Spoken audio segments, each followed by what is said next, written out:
Hey guys, this is Pedro back with another interview, this time covering the game changer scene within Pro Valorant. I'm here accompanied by KP, a player of one of the new teams that are going to be taking part in the North American game changer scene as of the time of this recording. And also KP is someone that I'm sure most of you within the Valorant scene recognize, of course, being the IGL of that famous 2022 Shopify Rebellion squad that ultimately finished runners up in that Game Changers World Championship.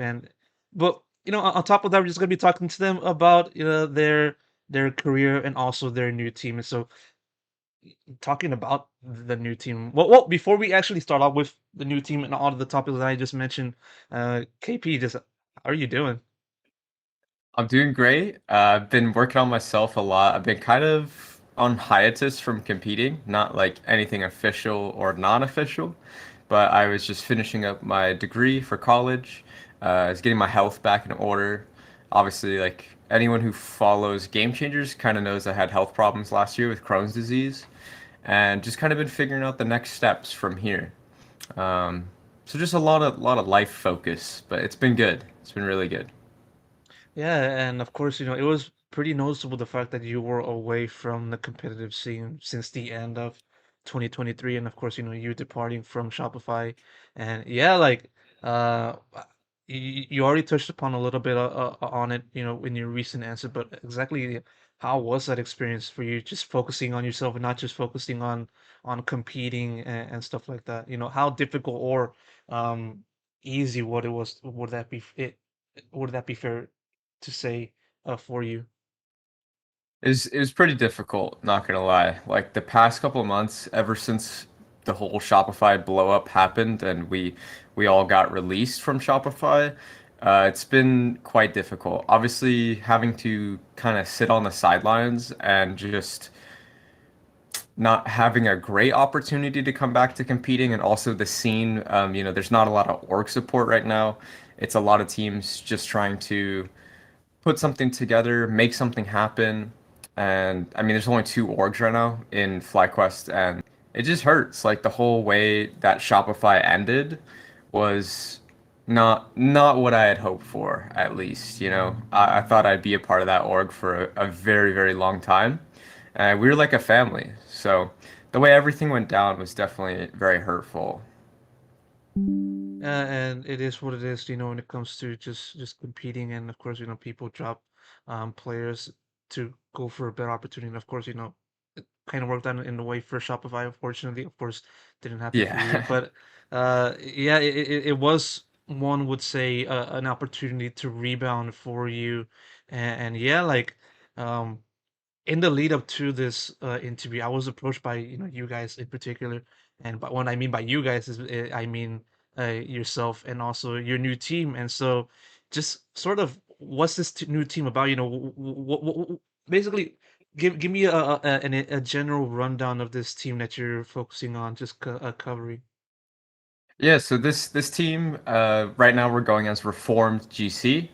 Reformed is a brand I ran in the past alongside Jerk. We ran a co-ed team under Reformed.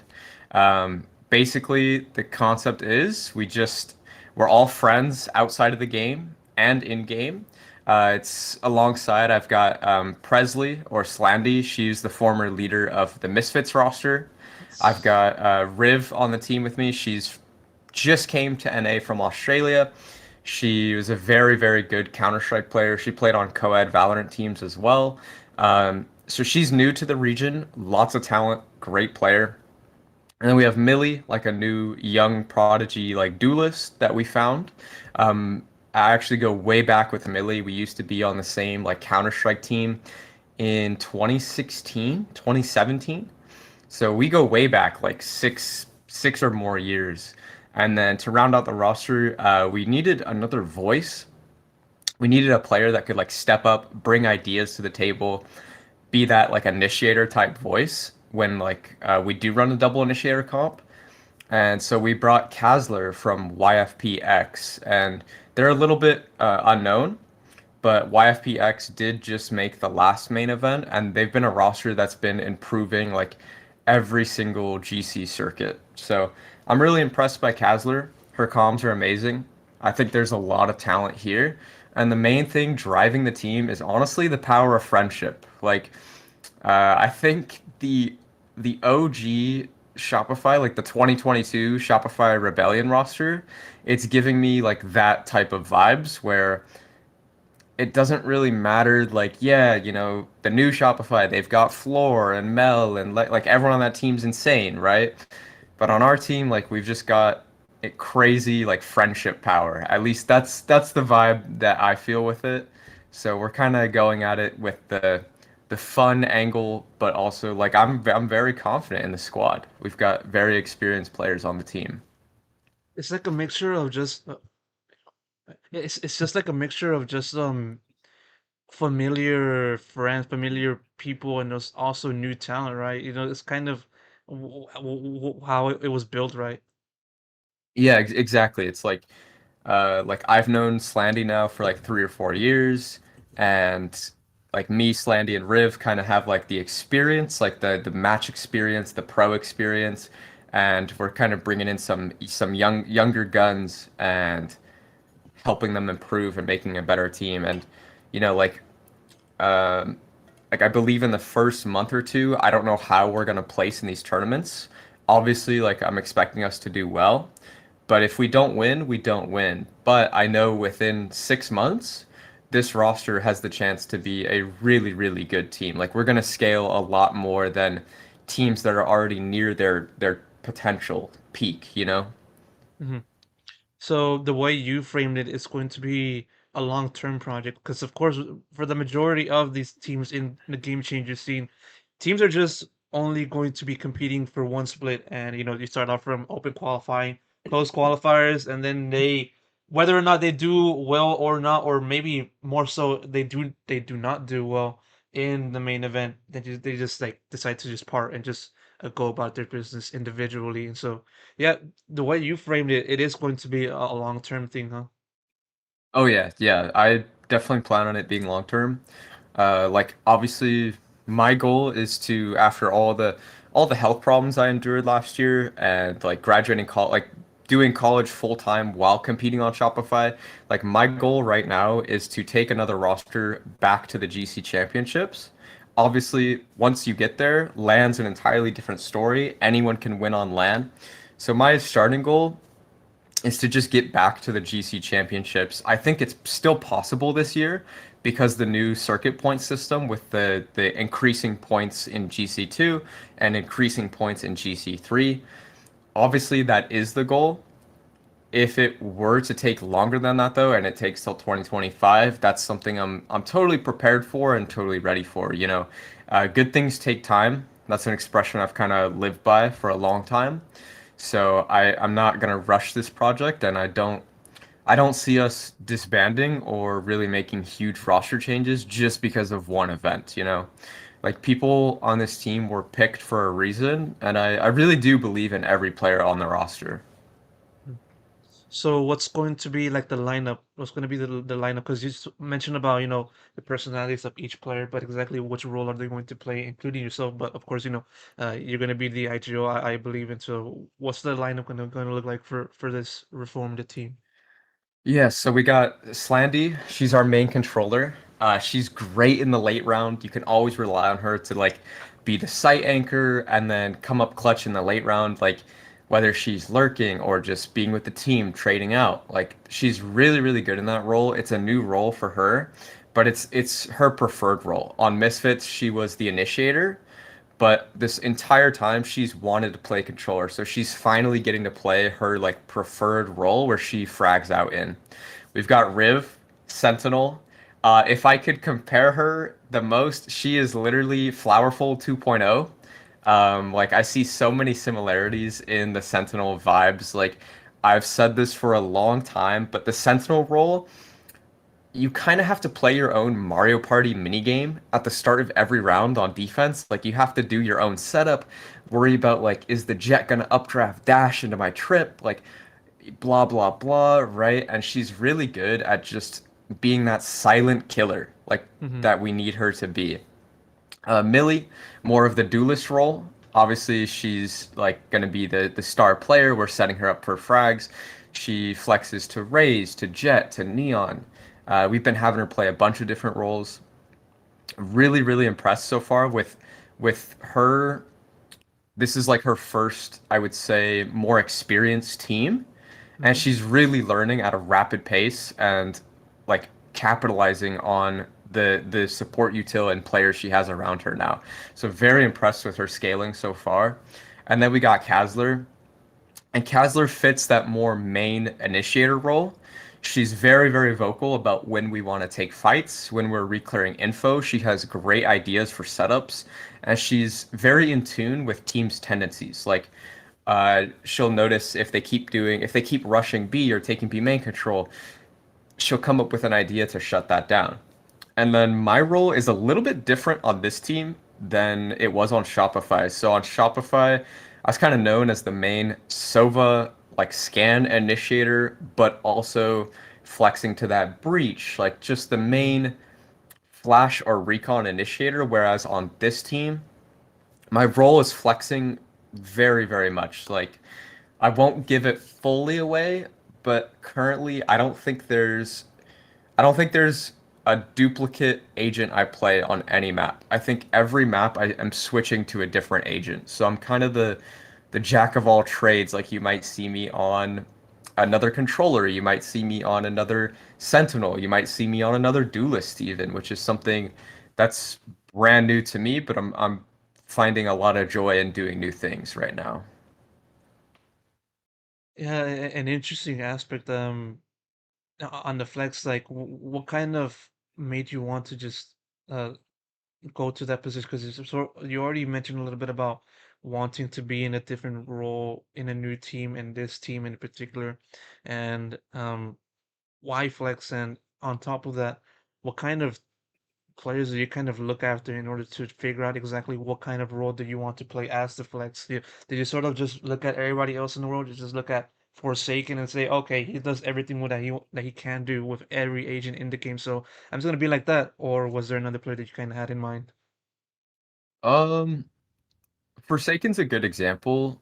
Uh, there was no true other player that I watched before that. I just find myself very creative, and the game, like honestly, after you play 5,000 rounds of Sova, 5,000 rounds of Breach over and over and over again, the game, even though I'm amazing at those agents, I think those are what I'm known for, it can become a little bit stale, and like I feel like you get in an autopilot kind of mode where you're not learning anything new. You're just doing the same thing over and over again, and it just all blends into one. So I kind of just thought about like, when I used to have those moments where I would just pick Sage or just pick Harbor, and we would go over stuff for like, hey, if I want to play Sage, example like during that 2022 run, there we were having trouble on our Haven, and I said, "Hey, let me switch from Breach to Sage on Haven," and that Mm. like fixed everything for us for like a month or two. And it's very band-aid fixy, and I don't know how it'll work long term, but I'm super confident in myself in coming up with creative solutions to problems and also like just being a creative player, like doing weird things that catch people off guard, coming up with gimmicky plays. That's something I'm all about. So, Yeah, and I'm kind of interested on how you change your IGLing, given the fact that you're in a new team and now you're kind of in a position where you're working with a new cast of players. Although, of course, yes, you are familiar with a good number of your teammates in this new squad. You know, a vast contrast to how I was in Shopify, in which you were the leader for quite a few years by that point, and just playing with largely the same lineup, here and there, in Shopify. So what kind of adjustments slash adaptations have you made to your IGLing in your new team compared to how it was, back in your old squads? yeah, I think the adjustments I've made to my IGLing is letting sorry, not letting, but kind of opening the floor more to a more like open system, I guess. On Shopify, we would have problems of people not stepping up and calling their ideas or talking as much in the middle of the round.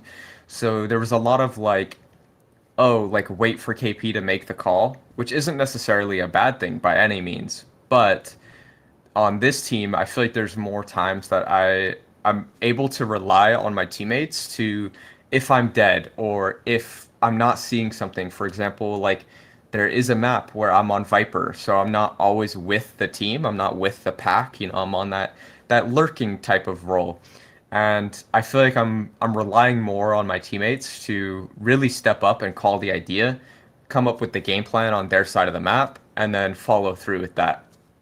And it's been a little bit of a learning curve, you know, going from a team where it was kind of like me saying everything to now like I have to um I've got a full trust and let other people step in, but it's been amazing so far.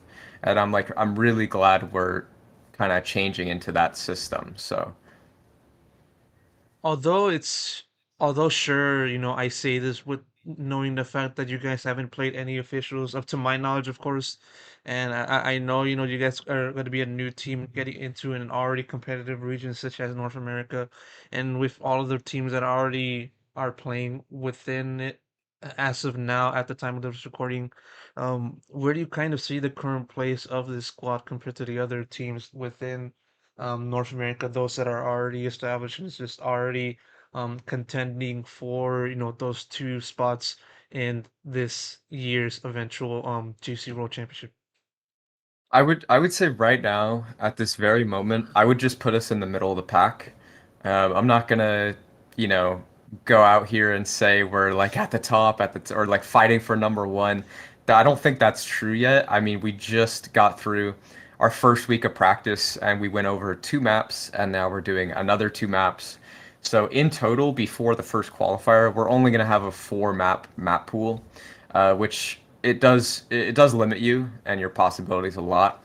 We've only been playing with Kazler for about a week now, so that also is a very like early stage factor as well. Like we don't have as much chemistry as some of these other teams. We don't have as much reps just playing off each other, knowing our tendencies as teammates, knowing what does Millie like to go for? What does Slandy like to go for when we're man down, when we're man up? Like certain situations, that these other teams like Shopify that have been together now for over a year, or the FlyQuest Russia that's been 3 months now, like they're just gonna simply have more chemistry, experience, and reps playing together. So it is a little bit difficult to catch up to that right now. So I would put us middle of the pack, uh, relative to the other free agent teams such as Passion Project. I Decimate, although they're not free agents to my knowledge, and I believe I'm forgetting one of the other free agent rosters, but I would say probably more comparable to their level right now. And throughout the year, my hope is that throughout the year we can scale to at least the FlyQuest level and be contending with Shopify towards the end of the year. Yeah, because that is the goal, right? Just to qualify eventually for championships, because it's going to be a long road, to get to that point. But that is going to be the goal, right? Yeah, yeah, 100%. Yeah, yeah, Uh, and of course, it's gonna be like one of those spots ultimately, because you're gonna be contending against Shopify and defending world champions, and already a stellar squad in their own right. And yeah, like it's gonna be quite a long road to from now until the end of the season. But looking forward to how this team is going to be performing um later on down the line. But yeah, um I now want to pivot towards just focusing on you, because now that I have you, and now that you're someone that has had quite an eventful career within the game changer scene, I just wanted to just cover your career thus far up to this point, and exactly how long. Well, I would just try to focus specifically on game changers and just getting into that, and you pivoting from CS, which is a game that you played before Valorant, and just already competing, and also in addition to that, and just going into Valorant. Well, walk me through just sort of your transition into competing in game changes and what the environment was back then. Because of course, it'll be fair to say that the game changer scene back then and in its early days was just literally like every woman for themselves, something like that. So Yeah. walk me through that kind of environment. What was that situation like for you? When you started getting into that. Yeah, so I started playing Val in early 2020, like pretty much right as the beta released, and I switched pretty much from Counter-Strike to Val with the team I had been playing with in Counter-Strike. Um, Later down the road, we picked up Jerk, so it was like me, Inox, Jerk, first team, like Oxygen Supremacy. At one point, when VLR first came out, we were ranked 10th in NA, so like top 10.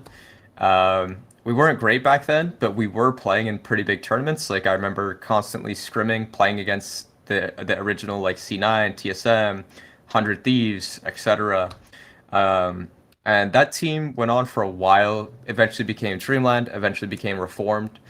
Around late 2020, um, mid 2020 to late 2020, I had come out to my teammates on that co-ed team as transgender. Like they all knew, they knew how I identified, and like everyone was super respectful. And I remember talking to them about not wanting to play Game Changers initially because I wanted to continue playing co-ed and keep pushing to go as far and as high as I could go in the co-ed space. Unfortunately, some of the qualifiers didn't go our way. There's a couple org talks that we had, like very, very well-known professional organizations that we were a part of meetings with them, but nothing just ended up happening or plans fell through. At one point, we were teaming with Whitmer and Tex. Obviously, Tex is on Leviathan now. Was formerly on the guard, like very renowned player. I look up to that guy a lot. And like I remember talking to a big org with them, but nothing ended up happening there. So through a string of kind of unfortunate events and not so great placings, I was just confused on what to do next with Valorant. And obviously I was out as transgender, but not necessarily wanting to play in Game Changers. And then things just kind of happened where one day on my birthday, our co-ed team disbanded. May 2021, our co-ed team disbanded on my birthday, and Mhm. that same night, I actually got a message to come try out for a Game Changers team, and that ended up being Built Butter, which then turned into Shopify, and that's kind of how I got into Game Changers. And from there, I never looked back because although I didn't initially want to play in Game Changers, that team, like the original Built Butter, like Panini, Flowerful, Lori, Sonder, she was Diana before, um, Full Metal, everyone there that was a part of that team became like family to me. And it was super, super inviting, super welcoming. Everyone made me feel amazing. Like the scene too was super respectful. I didn't have a lot of drama about like coming to play in Game Changers. No one really gave me a hard time. I feel like I was very open and out on like social media about like who I was and where I'm coming from. So it was great. Like the community in those early 2021, early 2022 era of Game Changers was amazing. But like you said, it was very much every woman for themselves. I heard a lot of stories. I heard a lot of drama. Like you mentioned prior, I would see a team make the main event, like the top eight, and then the next event not even exist as a team. So lots of that going on. I know it still happens, but definitely back then a lot more frequent. Um, People not wanting to team with certain people because someone was mean to another person or they were holding a grudge. Lots of politics, lots of politics. So it definitely was interesting back then. I feel like I can't remember if I tweeted this or not, but I remember saying if someone in NA got a reality TV like camera squad on the Game Changer scene, they'd make millions of dollars because back then it was crazy. There was stuff going down every other day. Did that kind of thing where people didn't want to play with you, did that kind of happen to you as well? You know, where people kind of didn't want to play with you? Mm, Back then, no, because I feel like I was with Built Butter and Shopify the whole time. Okay. I feel like if anything, it happened more like recently since not being on Shopify. I mean, I know like people obviously have opinions of me, but yeah, I definitely think the scene right now is even more political than it originally was. Like, there's a lot of teams and players who would rather play with their friends than playing with the best potential teams. And that's as far as I'll comment on it. But Okay. Interesting that you brought that up, and yeah, still sticking with that build butter team. Of course, that eventually then became the OG Shopify squad in 2021, and yeah, it didn't really take that long for you to find the team. You know, going from being dropped on your birthday to then being on that team and then joining Shopify all in the space of a month, I believe. And how was that particular lineup formed? You know, what kind of made that happen in the first place, in which we kind of saw the first vestiges of Shopify? yeah, so I guess the way it was formed, it was like a scene from a movie because so many things had to happen for it to all like line up for me. I publicly came out, so like people publicly now knew I was transgender, and from there, Flowerful was actually the one who saw my tweet and recommended that the team try me out. So shout out Kayla. I mean, she's my bestie still. We're still really close despite like everything that went down. Um, and after that, Diana or Sonder, she was that Game Changers 2 during the summer.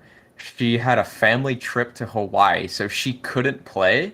So that's kind of the reason I even like got a tryout because they already had 5 players. Like the original Shopify roster was a 6 player roster. Hmm. So they already had 5, but Diana was going on vacation, so they needed a player to sub in for that tournament. And then after I subbed in, everyone kind of had the consensus of like, oh wait, like KP's actually really, really good, and we should keep her like full time. So that's kind of how the 6 player roster ended up happening. And yeah, I guess when I came on board, they were already in talks with Shopify.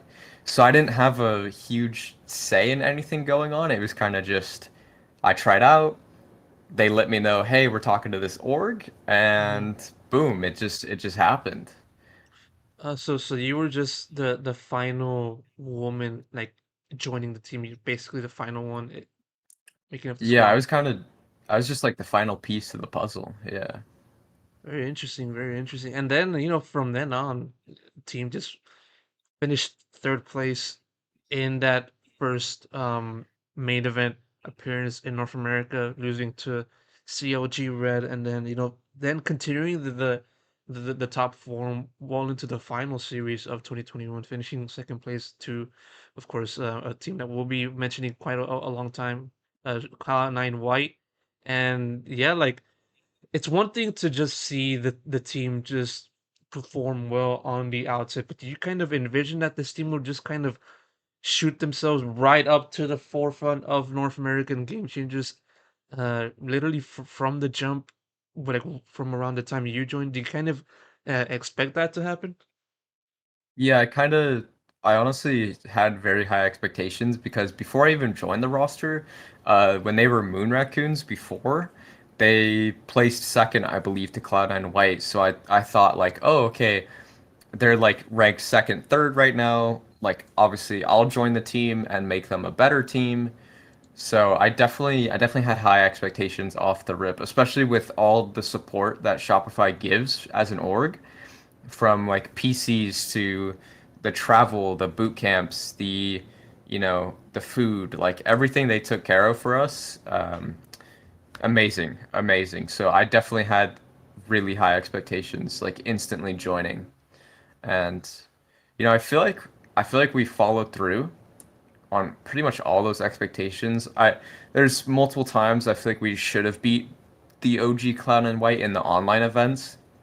But like looking back at it, like we placed second 6 times in a row and second at the World Finals, the World Champs.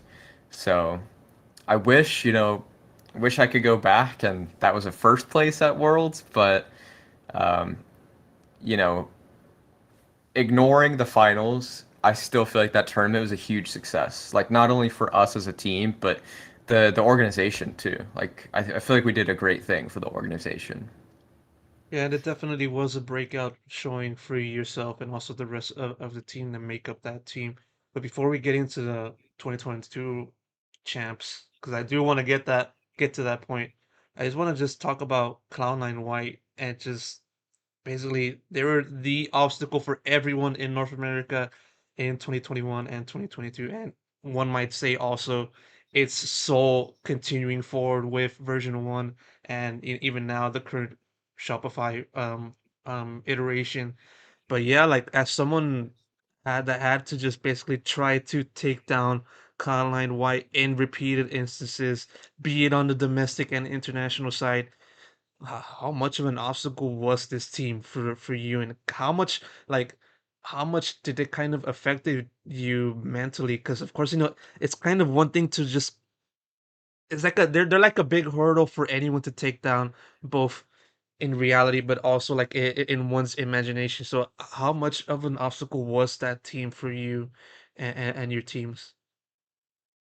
Is definitely a huge obstacle. And I think like the current like Shopify like V1 to Shopify's soul is still a huge obstacle for a lot of teams. I would say the main thing about them is until we had Landon helping us, like the mental coach of Shopify Rebellion, Vertex Landon, amazing guy.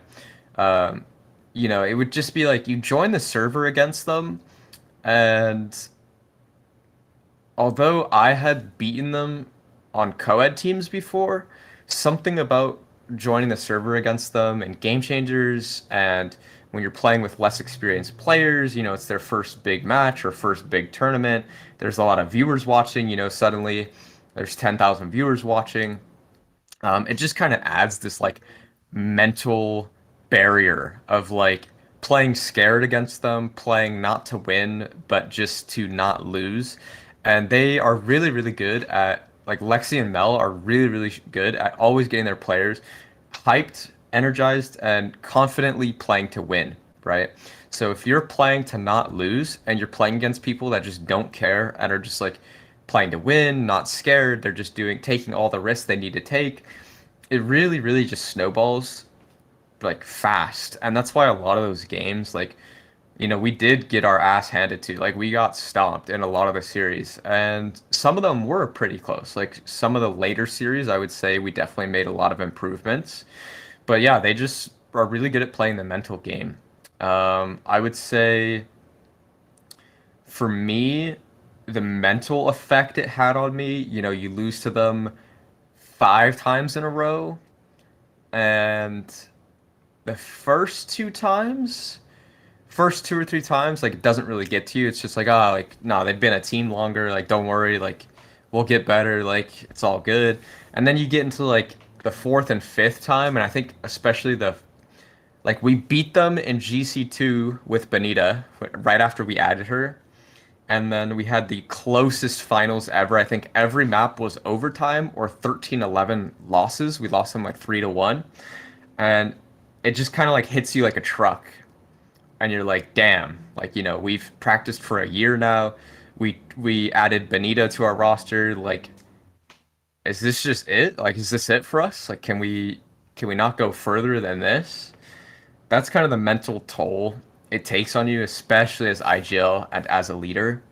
And even up until I know we're gonna get to it, but up until Berlin, we lost Game Changers 3 in second. And I remember staring at the floor for like 2 hours. Like we're having this big post-match discussion. The org managers are there.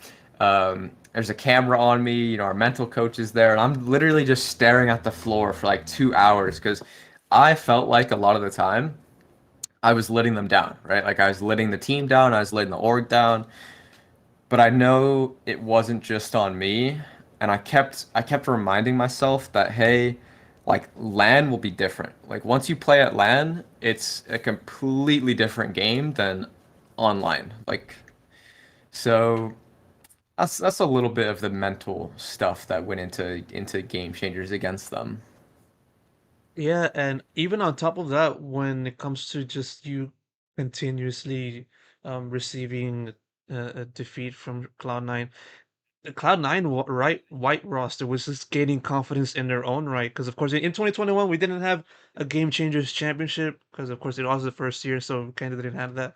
But then in 2022, that kind of we finally had that opportunity, and then Cloud9 White, and I do remember watching like the Cloud9 White members' Twitters, and they would just be talking about, oh, we're just still on top, basically, trash talking you guys, but I do understand it's in a way where it's just competition, it's all friendly, there's no big deal on that kind of stuff.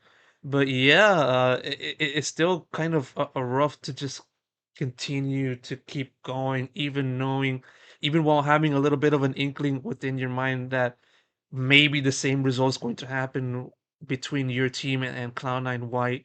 And yeah, like you mentioned a little bit about you pondering about whether this is going to be the exact ceiling of this team, given the fact that you guys weren't able to take down Cloud9 White prelude to Berlin, and yet were you guys actually like on the verge of just like kind of splitting apart and just before 2022 champs? No, no, there wasn't a huge point of splitting apart before 2022 champs. We were having struggles with like one specific player, like not necessarily improving or like learning upon her mistakes, but like we knew like she was still nutty, like she really had great moments for the squad, and like we knew she was a strong player, so it wasn't anything like disbanding pre Berlin or like pre 2022 champs. A lot of that, a lot of those thoughts came at, excuse me, after champs, like in the 2023 year. Like the 2023 year was very difficult, very, very, very difficult.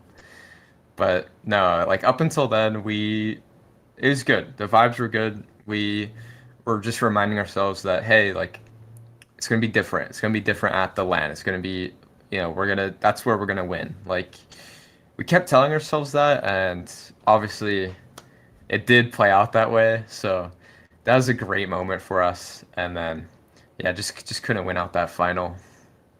Yeah, and then the tide started shifting in your favor when it came to that rivalry with Cloud9 White. Looking at Series 2, you guys took them down in the upper semifinals.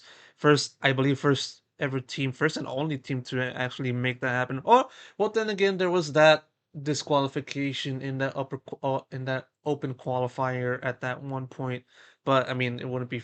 I mean, I don't see it as like actual victory over that team.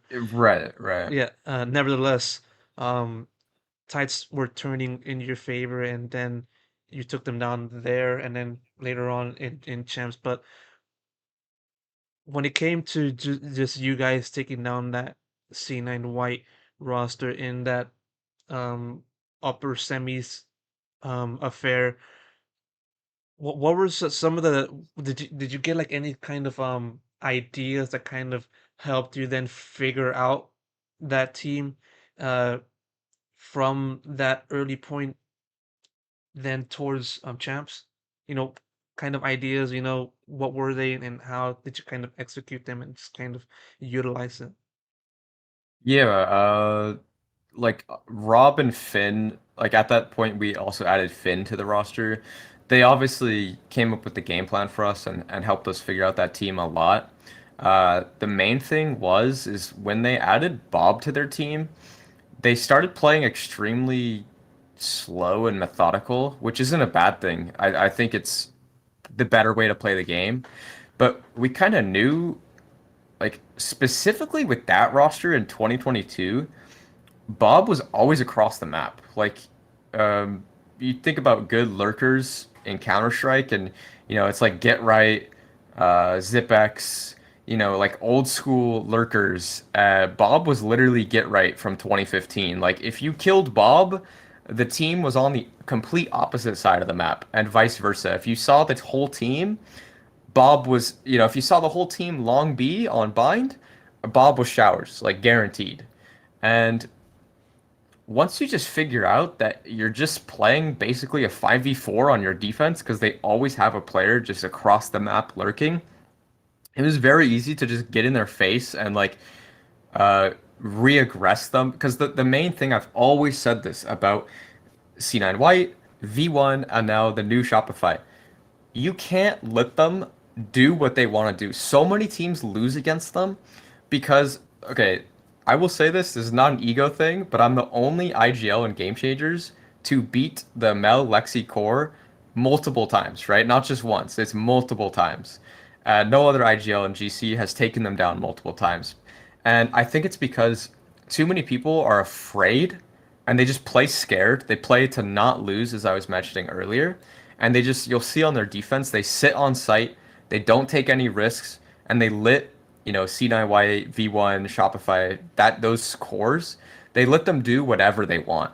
And in Valorant right now, in the current meta with like the double initiator, double controller meta kind of letting teams do what they want on their offense, you're just gonna lose. Like that's just how you lose. You can't win by taking no risks. And a lot of the times when you see teams play them, they're just scared, like honestly. And I think that was the main thing that we did in 2022 is we just stopped being scared and stopped giving a damn about the result. Like we had already lost to them so many times. What's another loss gonna do? So it's kind of just, hey, like push things you want to push, like make your plays, like take risks, like do it with a teammate. Like it could work. And I think in that bind game specifically, in that upper final, you can really see like the risks we're taking on defense. And yeah, I think that's how you beat them. Yeah, and one of the people that kind of made that result happen, fragging wise, was bENITA, and you mentioned, of course, bENITA joining in the team later at that point in that 2022 season, right before the start of that 2022 Series 2 main event. And it's been mentioned quite a few times, when it came to covering GC at that time, that kind of bENITA kind of gave you guys a different a state, like a different I would say a different look when it comes to competing against the top teams, of course, in Cloud9 White. How crucial do you think that kind of addition slash roster adjustment played into the team's form, in addition to just kind of the things that you've been talking about um, as of this moment in time, looking at that Shopify core? Oh, it was huge. It was absolutely massive. Like Benny Benny's amazing. She's so fun to be around. I love bENITA. Like nothing but good things to say about her. People have their opinions about Benny, like in the scene, I feel like she wasn't getting a lot of trials like after like post Shopify, post CLG Red, whatever. But I think like through and through, she's one of the most experienced players and greatest players like in the scene. Like honestly, she brought so much experience to the roster and so much confidence too. Like she honestly doesn't give a hoot what people think about her. Sorry, I'm trying not to swear, but yeah, she doesn't care what people think about her. She brought that confidence to the team, and like it helped me a lot because it kind of gave me like my right hand man, if that's the expression to use, and it really helped me like co-lead that team. So honestly, Benny was a beast. I miss playing with Benny a lot. I think when we did remove her from the team, I think that was like the mistake I would go back and change for 2023. I would have kept Benny on the roster. Hmm. Hmm. And yeah, and things then came to a head in that Berlin event, just qualifying as that second seed.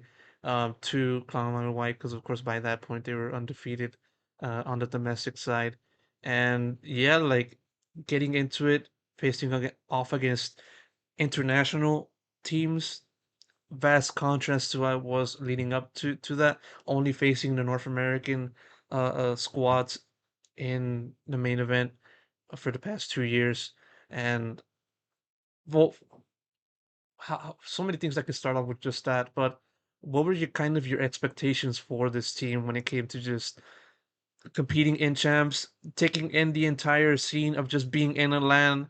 And I think for a few of them, I think it was their first ever LAN. I think Sandra, that was her first ever LAN appearance, right? Oh yeah. Yeah, no, honestly, our expectations, we didn't have any because leading into the event, we had been permanently placing second. And then, we're seeing Plat Chat and other Valorant analysts. They're talking about, oh, like game changers power rankings for the Berlin finals. And like, I think Plat Chat ranked us like seventh, like sixth or seventh. They ranked us like really low. Everyone talking about us was like, like they always lose to Cloud9 White. It's all about Cloud9 White and G2 and X10 and like Crew Blaze, like all the number ones from their respective regions. People slept on us really hard, and so we went to the event, and the vibe was really troll, to be honest. Like we didn't care. We were completely loose. Knew nobody expected us to do anything, and that allowed us to just have fun. Like honestly, like that whole event was so much fun, and I think it showed not only in the gameplay, but in the post-match and like pre-match clips of our team during that time. Um, so yeah, no expectation, and we could have placed eighth or first. We had no idea. Yeah, it's kind of wild to think about, given the fact that you were not as rated highly compared to like other contemporaries such as Cloud9 White and then Gozen and then Team Liquid Brazil. Because like one might think that of course, Cloud9 wouldn't be where it's at if it wasn't for taking down teams such as Shopify, because Shopify was growing by that point and just kind of emerging as a potential dark horse for that event. And yeah, like what you kind of touched upon in expectations. Did that kind of matter to you at that point? Given the fact that there was not as much respect given to your name compared to like when it came to being rated lower than like X10 and Crew and then Fennel. The it definitely got to me initially, for sure. That was my first ever time like really being like, wow, like damn, people think we're ass. Like people think we're just flying here and flying straight back, like getting right on that plane. And it got to me for like the first day. And then I will say Rob, Dario, Jeremy, Landon, Finn, all either current or former members of Shopify in one way or another. Having those role models around me, people that had been obviously like Dario played pro StarCraft for the longest time. His name was TLO. Rob has played five professional games as an esport. COD, Overwatch, CS, Val. Finn's been up there before. Landon's been a mental coach of so many professional rosters. When you have people like that around you, you kind of learn from them and really absorb what they're saying. And I remember we literally would sit down and talk about it and talk about why it bothered us. Like why it bothered us that Platchat ranked us like seventh in the power ranking. And they kind of got through to us, hey, don't give a single hoot about the power ranking. Ignore that because when we win, it's gonna make it that much better, Like kind of just not caring about what people think about you as a player or as a team or how they rank you and all that. So I learned a lot during those couple months with them. And then as that tournament took place and you guys were starting off, you took down Guild.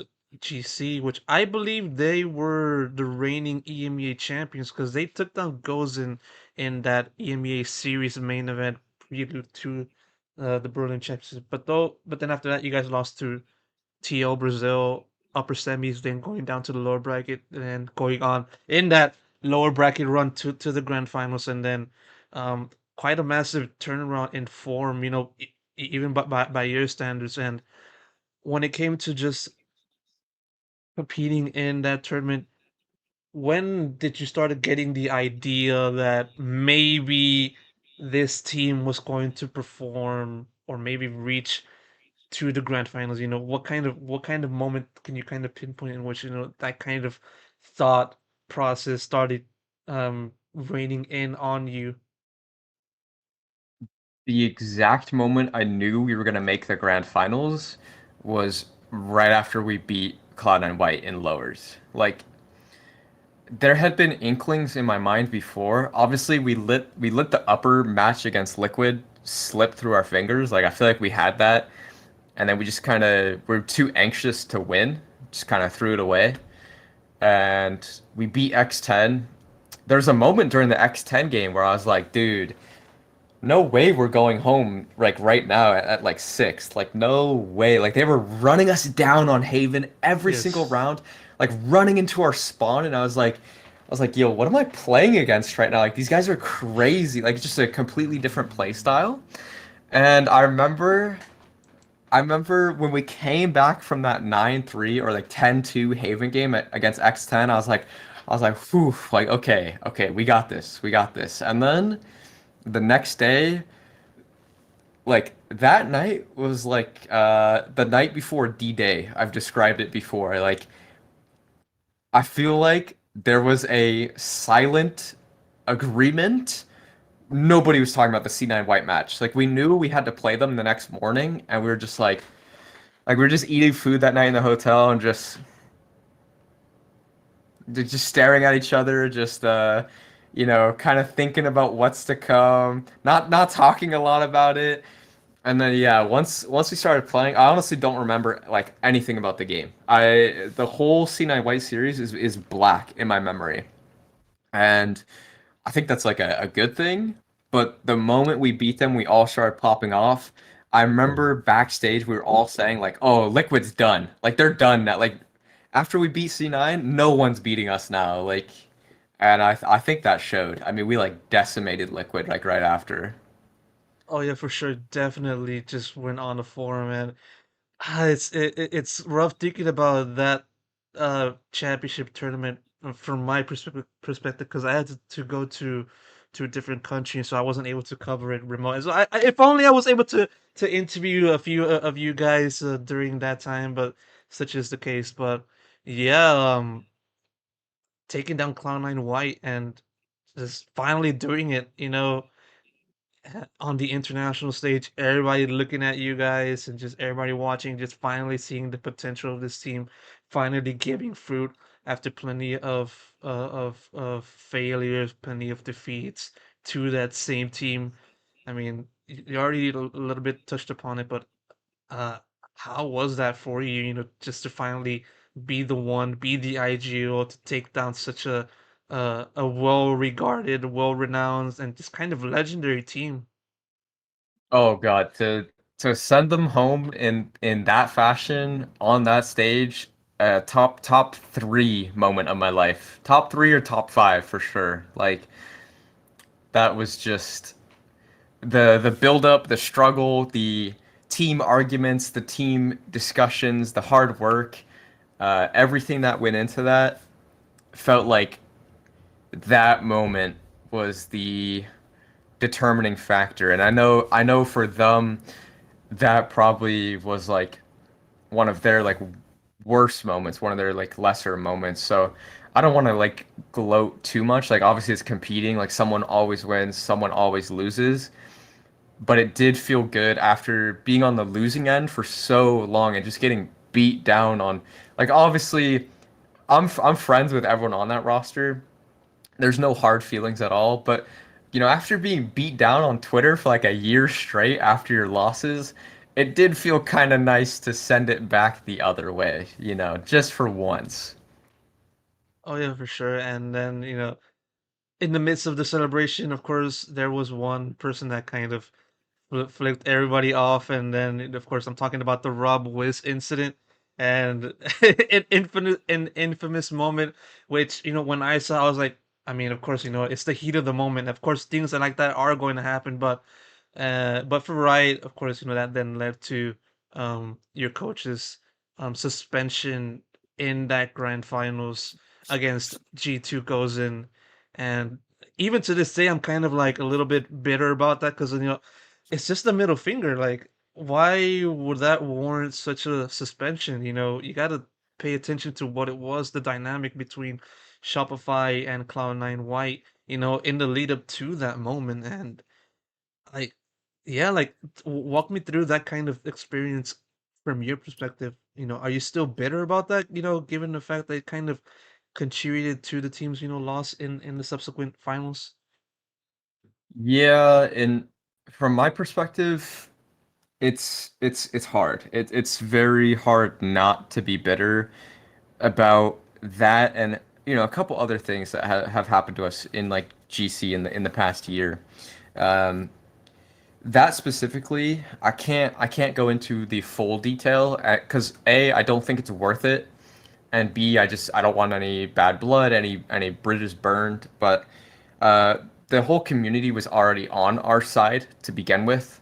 Um, but there's stuff that went down backstage that the community does not know about, and that just uh, the stuff that happened that people don't know about really, really rubs me the wrong way. I feel like the punishment does not fit the crime is like an expression, and that's very, very true for this case.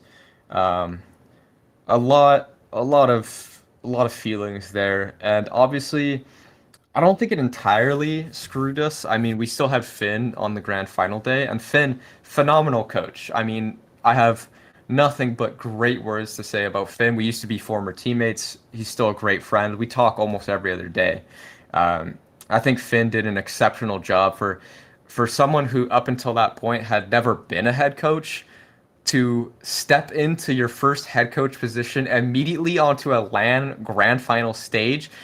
I think people are too harsh on him. I've seen a lot of comments about like, oh, like, you guys would have won with Rob and, uh, you know, Rob this, Rob that. When in reality, like Finn and Rob are very similar coaches. They worked very closely together.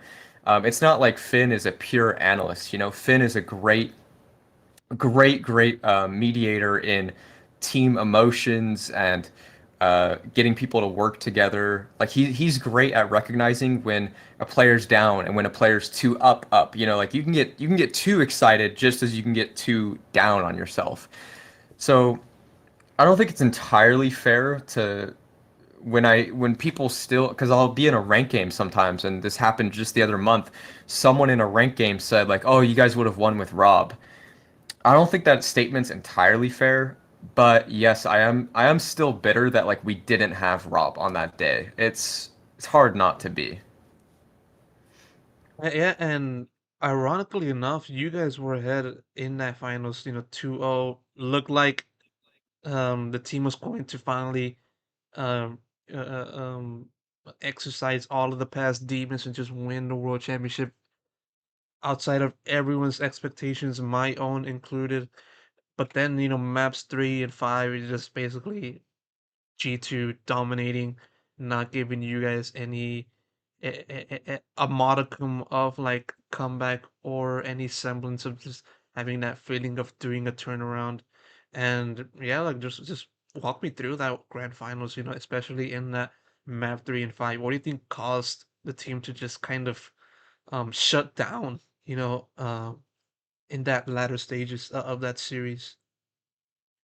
Yeah, I think map 3 was our I mean it's hard when you have a double map veto disadvantage, but map 3 was our permaban ascent. I kind of knew we were losing ascent, or like I had the thought of like okay, like I'm not expecting us to win this. Maybe that's a bad thing, but it's one of their better maps, and it's literally we hadn't practiced it in months, so I wasn't surprised to drop Ascent. I was feeling really good about Icebox and then Breeze if it had gone there.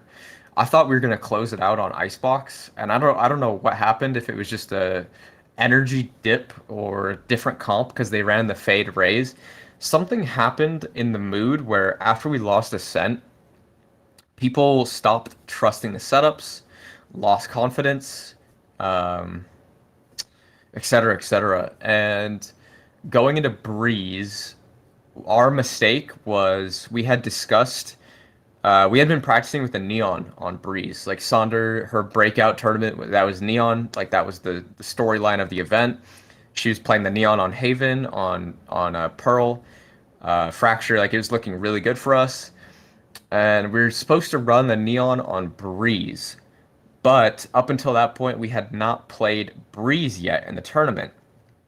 And we had discussed against Cloud9 White, we had discussed playing Sonder on Reyna, not Neon. And I guess like what happened for that map 5, I went to the bathroom and I completely forgot about the whole Reyna thing. I thought we were just gonna play the Neon, come back from the bathroom, and we had decided to commit to the Reyna, even though it was G2, not Cloud9 White. And I think that's our mistake. And I don't think it's people. I've also seen this like online since that happened. Like people blame Sonder for like the Reyna pick. People think like she just picked it out of nowhere. That none of that's true. Like it was a team decision. Like it was myself, Flowerful, Lori, bENITA, Finn. Everyone was a part of that decision to have Sonder play Reyna, and it was a team mistake because I think if we had played the Neon, I think we would have lifted the trophy. Like honestly, just the way Neon plays against Chamber and the extra Neon wall at the time, I think would have helped us so much. And it's what we had practiced, you know. Like we practiced the Neon for months on Breeze, and then it comes down to the crucial moment, and we picked Reyna instead of Neon. So we shot ourselves in the foot, and that's why we lost.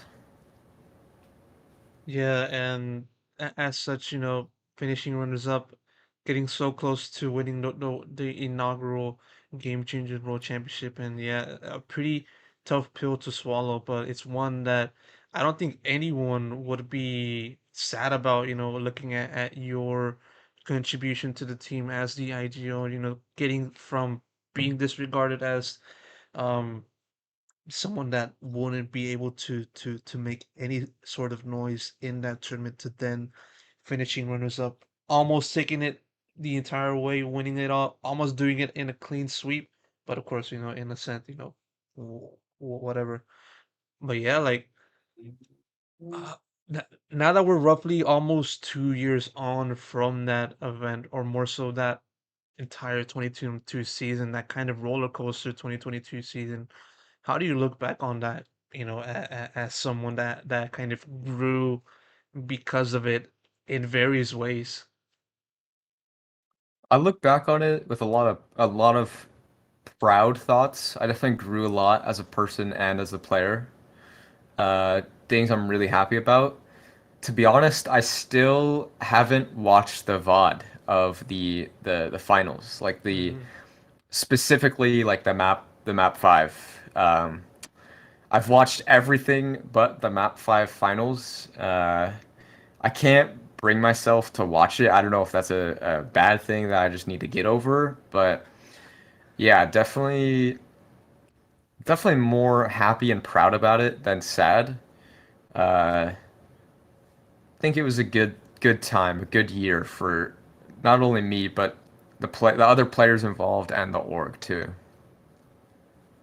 Yeah, I kind of had that have that feeling of just not watching a highlight, if something affects like my favorite teams, and yeah, I can say that time eventually heals those kinds of moments. Of course, you kind of gonna have to mature and just get over it and just have to face your demons. But also, when you do it, it kind of helps you in a way to just kind of just look back on it, just kind of reflect on it, look at it with a smile, and just say, "Ah, we did that. Oh well." So we just move forward.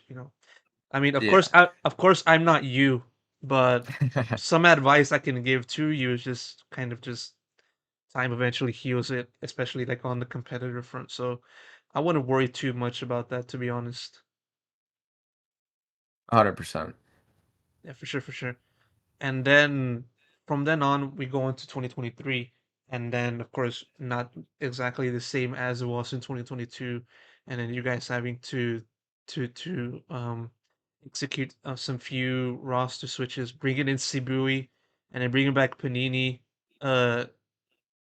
Later on in that year, just sort of just been a more so struggling year by Shopify standards in 2023, before you guys were then dropped for that version 1 core. I mean, just sort of looking at that, what do you think was the cause for the team to just not play as well as you guys did back in 2022? I think there was a lot of not resentment, but there's a lot of new expectations after placing second at the World Champs. I feel like your team expectations and ego also rises. So anything that isn't near perfection or near first place suddenly like the year prior where we were underdogs and nobody expected anything of us, now it was like there's all this expectation and hopes and like thoughts about, okay, this year let's not place second, let's like place first, place first and like go to the champs as the favorite this time, not the underdog. um Definitely a lot of ego stuff as well. Not to get much into the specifics, but just the expectations rose of every player and what they expect from their teammates. So like, I was expecting everyone to be playing at least, 100 ranked games per act and like playing on their own time, like not just showing up for practice and then getting off and doing whatever, like aim training, doing lineups, like going over strats, like bringing something to the table every day. And when that doesn't happen, or when it doesn't like happen at the rate you would like it to, it kind of makes people's efforts feel like they're not being reciprocated, right? So like Rob and Finn were putting in so much energy, so much effort to the team. Literally, like they were getting on 2 hours before practice to go over stuff to come up with a game plan for us, and they were staying until 2 hours after practice. So if we practiced noon to 6, they were there from like 10 a.m. to 8. They were putting in double the amount of time as some of the players. And when some of the players don't put in that same effort, it can lead to, people being bitter, team drama, clashing of ideals, clashing of personalities. And yeah, it just snowballed. It just snowballed. I think we made some wrong roster decisions, and that's not anything towards CBE or Panini. Both are still phenomenal players. I loved playing with them too. Like CBE was a great teammate. Panini, I love. We had some great times back on like the OG Shopify.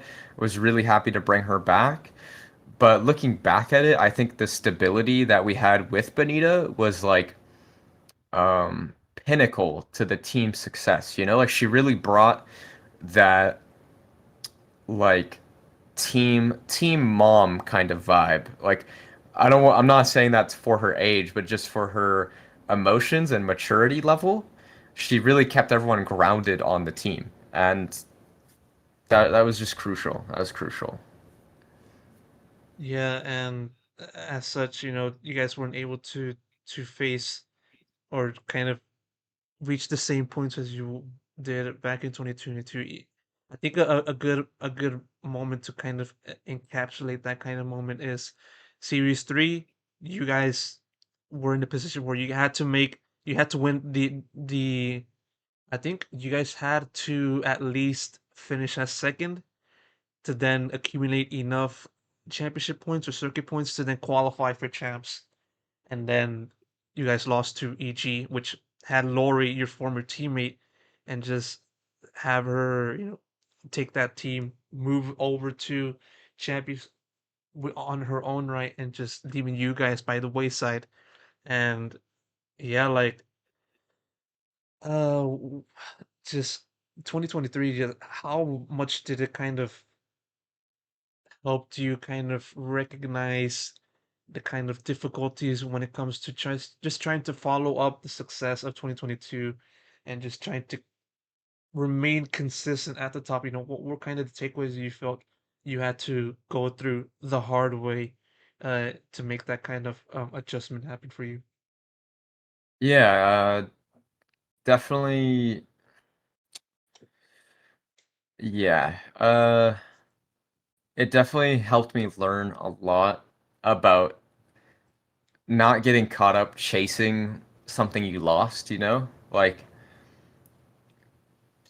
I feel like now that I'm back to competing, I'm just gonna be trying to have fun again and just, yes, I want to win. Like, yes, I want to be at the championships and win, but losing yourself trying to chase that victory again is like not the way to go. You know, like I feel like 2023 Shopify, we definitely left aside a lot of the human aspects, like a lot of the things that made the 2022 Shopify great, like the friendship, the team bonding, the team chemistry, was completely kind of like thrown out the window in 2023, and it was more like a very competitive environment and a very much more like a workplace and not like a friendship type thing because just we were all gunning for that championship again and we kind of lost sight of like what's actually important, right? So I definitely learned a lot there. I think specifically about the third series, the GC3 of 2023, I think people were very, very harsh on us after losing that series. I don't think people realize that we had to play EG in the qualifier, where we beat them to qualify. Then we played them in the quarterfinal match, where we beat them. And then we had to play them for a third time in the lower final. So all three of those matchups were within 10 days of each other. So we had to play the same team three times within 10 days. And I don't think people realize how hard it is, at least in Valorant, to, you're playing the same team three times. You got to show something different every time, right? And the matches were really close every time. So I think people, when, they shit on us for losing that match, especially on social media, like some of the comments I got were a bit taken out of proportion in my opinion or a bit like over exaggerated. Like I don't think our team was bad by any means. I mean, we placed in 2023, we placed second. We made a roster change, and then I was also hospitalized during GC2. So I came out of the hospital the night before the tournament. I lost like 10 pounds. I came out of the hospital, and we placed fourth during GC2. And then during GC3, we placed third, and we would have qualified to Worlds if EG had not beaten V1 in the grand final, right? Because we would have made it off points. V1 would have been first, we would have been second, but EG ended up winning that match. And also like that series too, we had to play the team that was cheating, the Newt Newt team, like that whole scandal. So I don't think people were fair to our roster after we did get cut. There was a lot of negative comments saying like we deserved it or like that's what we get for, blah blah blah for making the roster changes, whatever. And it's like from my perspective, we placed second, fourth, and third. We had never placed outside the top four ever. And the only time we placed fourth is because I was literally in the hospital. So I still think our track record for GC was phenomenal. I think we were one of the most consistent, top performing GC teams out there. So I just learned a lot about in 2023 about myself, about chasing victory, about social media, about what people think of you, what they say about you, and just trying to let go of all that. Yeah, and it's with that now we're at this moment in time just covering your current state, your current mindset, your current new team, and yeah, like what are your oh well you sort of touched upon your goals for this reformed team for 2024, but what are some of the past things that you've learned from your past teams in game changers that you're now putting into use for your new team? I would say the biggest thing is being a leader, not only, excuse me, not only in game but also out of game, right? Like making sure people on the team are happy, making sure there's no um like no drama, no mean girls type of stuff, no, like I don't want to wake up one morning and learn that there's a separate group chat without, this player.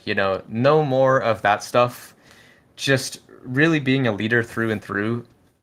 And if there is a problem, if people are not happy with a certain player or people want something to be done differently, we just have to gather and bring it up in a, like, we're all adults, mature way, a professional way, right? I think I really learned a lot from the management and the leaders at Shopify about how to actually be a professional leader, not just like a club or a friend group, right? So I think that's those aspects I'm definitely going to bring to this team, actually getting us on the same page, making sure people trust each other, making sure people are happy, making sure we're confident in each other's gameplay, not caring about the result, not caring about the stats, not worrying about what someone tweets about us, not worrying about, you know, what players talk about us. It is game changers. There's a lot of little friend groups and little cliques, and you gotta like just let all of that go. And I feel like that's what I'm gonna bring to this team, and the lessons I've learned in the past couple of years and stuff I'm really gonna implement with this roster. It's been quite an interesting experience listening to you and talk about your high and low moments of your career. One more question before I wrap it up. Yeah. More so just looking at the entire things that we've covered in your career, both in the present and the past, and a little bit also a little bit into the future as well, one might say. Um, how do you think people will look back at your contribution to the game changer scene and your work with the Shopify Rebellion squads, and then a little bit before that? And in addition to that, how would you look back onto the public's view towards you? I think people in the public would look back and say my contribution to the game changer scene was exciting. I feel like if anything, uh, when 2022, that was the first ever Game Changers World Championship, as the first big women's and non-binary, like marginalized gender event ever, I think, for any esport. I could be wrong, but that was like the biggest to my knowledge that had ever occurred. And I think what we did in that season, the 2022 season, was we got a lot of people interested in watching Game Changers. Like genuinely, like I think a lot of people who had never even considered watching the women's or marginalized gender side of the esport all of a sudden watched, saw how entertaining the storylines were and how much drama there was and how crazy it could get, and became a longtime fan of Game Changers. Like I'd like to think that the public looks back on the Shopify roster and says, "Hey, like I only know about Game Changers because of Shopify's run during Berlin 2022. Like I only know about these players because Shopify upset Cloud9 White and it was like huge news, right?" I think in more specific terms, uh, like me putting myself out there, tweeting my thoughts, being a part of interviews, being a part of the flourishing interview with Riot, I would like to think that I've inspired more people like myself, trans, non-binary, any marginalized gender or identity player, to get out there and compete and have fun and try their best to play. I think I've inspired people to, play the game and try and compete professionally. So I think that's something I always look to do. Um, I wanted to do that. When I started competing, my goal was to inspire more people like me to compete and make people smile. And I feel like I accomplished both those things so far. I think if I was to look at the public opinion, I'm happy about it. I'm happy with what I did. Obviously, there's things I've said publicly, or I've been very outspoken about things, and those don't always go that well on Twitter for me. But I'd like to think that people who know me and people who've spoken to me always know that I come from a good place, a good heart, and just know I'm very, very adamant about my beliefs, like what I believe in, right? Like I will always defend and vocalize what I believe in and what I would like to happen for people competing. So yeah, I'm overall happy about it, and I'm excited for something new in the future. I'm hoping that I can give people kind of a new look, a little bit, kind of reinvent myself. Yeah, and hopefully this reinvention will bear fruit, be it in competitive and also outside of that. KP, thank you so much for taking the time during this interview, covering everything that we have covered in this conversation. Really appreciate it. Just sort of got any final words to share? Any acknowledgments that you want to give? No, not really. I mean, I appreciate anyone who takes the time to listen, to come to my stream, ask me for advice, and just follow me and my career as a player. Uh, that's about it. Love all you guys. Hope everyone's staying safe out there, and keep pushing. Keep pushing. No matter what you're going through, it'll be shit for a while sometimes.